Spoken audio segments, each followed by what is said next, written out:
My expertise, as you know, is CIA, Marine Corps, 3 CIA secret wars. I had a position in the National Security Council in 1975 as the chief of the Angola task force running the secret war in Angola. It was the 3rd CIA secret war I was part of. The national security law creating the National Security Council and the CIA, as you know, was passed in 1947. The CIA was given this charter to perform such other duties and function as might be necessary to the national security interests, and given a vague authority to protect its sources and methods. I think it was in the mid-'80s that I coined this phrase, the Third World War, because in my research I realized that we were not attacking the Soviet Union and the CIA's activities. We were attacking people in the Third World. And I'm going to just quickly, in the interest of time, just give you a little sense of what that means, this Third World War. Basically, it's the third, I believe, in terms of loss of life and human destruction, the third bloodiest war in all of history. They undertake to run operations in every corner of the globe.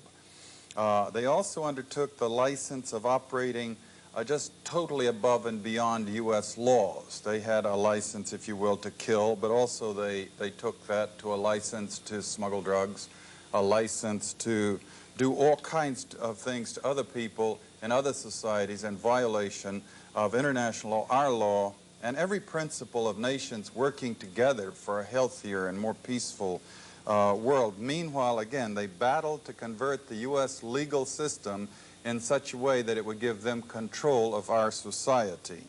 Now, we have massive documentation of what they call the secret wars of the CIA. We don't have to guess or speculate. We had the Church Committee investigate them in 1975, gave us our first really in-depth, powerful look inside this structure. Senator Church said in the 14 years before he did his investigation that he found they had run 900 major operations and 3,000 minor operations. And if you extrapolate that over the whole period of the 40-odd years that we've had a CIA, you come up with 3,000 major operations and over 10,000 minor operations. Every one of them illegal, every one of them disruptive of the lives and societies of other peoples, and many of them bloody and gory beyond comprehension almost. Extensively, we manipulated and organized the overthrow of functioning constitutional democracies in other countries. We organized secret armies and directed them to fight in just about every continent in the world. We encouraged ethnic minorities to rise up and fight, people like the Mosquito Indians in Nicaragua, the Kurds in the Middle East, the Mongs in Southeast Asia, and of course, we have organized, and we still do, and fund death squads in countries around the world, like the Treasury Police in El Salvador, which are responsible for most of the killing of the 50,000 people just in the 80s, and there was 70,000 before that. And orchestration, CIA, secret teams, and propaganda led us directly into the Korean War. We were attacking China from the islands Quemoy, Matsu, Thailand, Tibet. A lot of drug trafficking involved in this, by the way, until eventually we convinced ourselves to fight the Chinese in Korea. And we had the Korean War, and 1 million people were killed. Same thing for the Vietnam War, and we have extensive documentation of how the CIA was involved at every level, or the national security complex, because it's a very cooperative thing, into manipulating the nation into the Vietnam War. And we wound up creating the Golden Triangle, in which the CIA, Air America airplanes were flying in arms to our allies and flying back out with heroin. We launched the largest, this is something that Jimmy Carter did, Admiral Turner brags about it, the operation in Afghanistan.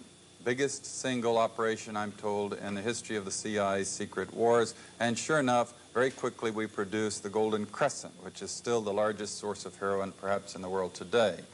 Trying to summarize this Third World War that the CIA, the U.S. national security complex with the military all interwoven in it in many different ways, has been waging. Let me just put it this way. The best heads that I coordinate with studying this thing, we count at least minimum figure 6 million people who've been killed in this long 40-year war that we've waged against the people of the Third World. These are not Soviets. We have not been parachuting teams into the Soviet Union to kill and hurt and maim people, especially not since 1954 when they developed actually a capability of dropping atomic weapons on the United States. They aren't British, French, Swedes, Swiss, Belgians. We don't do bloody, gory operations in the countries of Europe. These are all people of the Third World. They're people of countries like the Congo, Vietnam, Kampuchea, Indonesia, Nicaragua, where conspicuously they nor their governments do not have the capability of doing any physical hurt to the United States. They don't have ICBMs. They don't have armies or navies. They could not hurt us if they wanted to. There has rarely been any evidence that they really wanted to. And that, in fact, is perhaps the whole point. If they had had ICBMs, we probably wouldn't have done the things to them for fear of retaliation.